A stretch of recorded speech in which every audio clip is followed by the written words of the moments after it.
Okay, so hi guys. Today I wanted to elaborate on something in the news that I heard recently, and Lincoln Primary School in South Bend does not allow Mohawks, and the reason why I'm bringing this up is because it is not a private school. Private schools, as you know, have dress codes, as do not dress codes, but uniforms, meaning you can't look a certain way. That's why I got in trouble when I got this thing done, because you're not supposed to do anything to stick out, because it's a uniform school, everyone's supposed to look the same, and you're supposed to try not to draw attention to yourself, hence having all of these rules about dress code.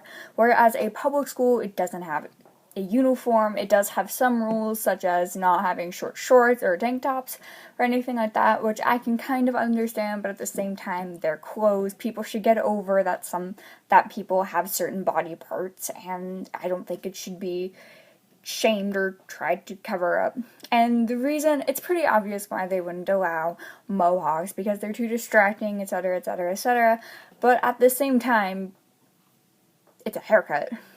People should be able to express themselves in a way that doesn't harm other people. I can understand why you wouldn't allow someone to have a certain logo or phrase written across a t-shirt, because that can be very offensive to people and really hurt people, whereas something as stupid and minute as a haircut, that it does literally nothing.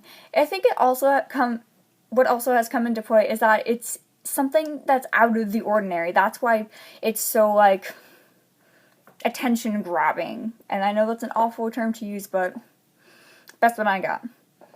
It's just this idea that, if you're dressed in a certain way, or you have a certain haircut, or your hair is a different color than normal, then that's just wrong in some kind of way. Or if you see a person with, plugged ears that are stretched, or with tattoos or piercings, somehow the way that they dress or the way that they adorn their body makes them less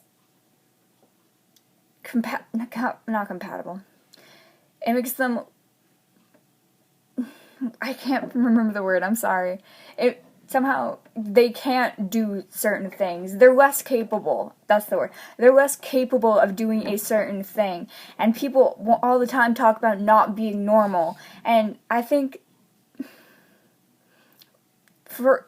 that you need to be not normal to. That sounds so awful. You need to be yourself to a degree.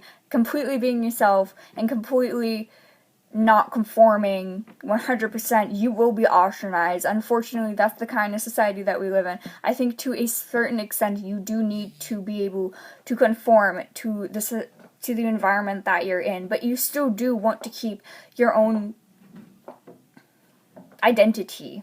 And I think telling people that not being able to have having to cover up tattoos, or not being able to have a stupid haircut in a public area is, I think, completely out of line. I understand that they want to do it to try to get kids to focus more in class rather than on a particular person.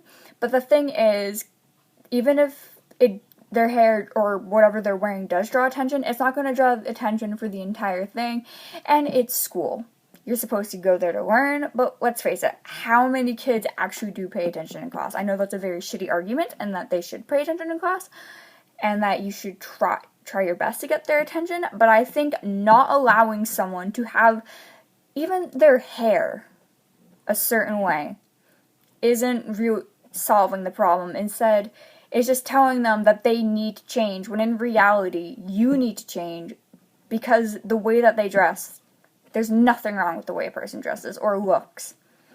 And that's my big issue with this. So, yeah, that's just my little mini rant. So,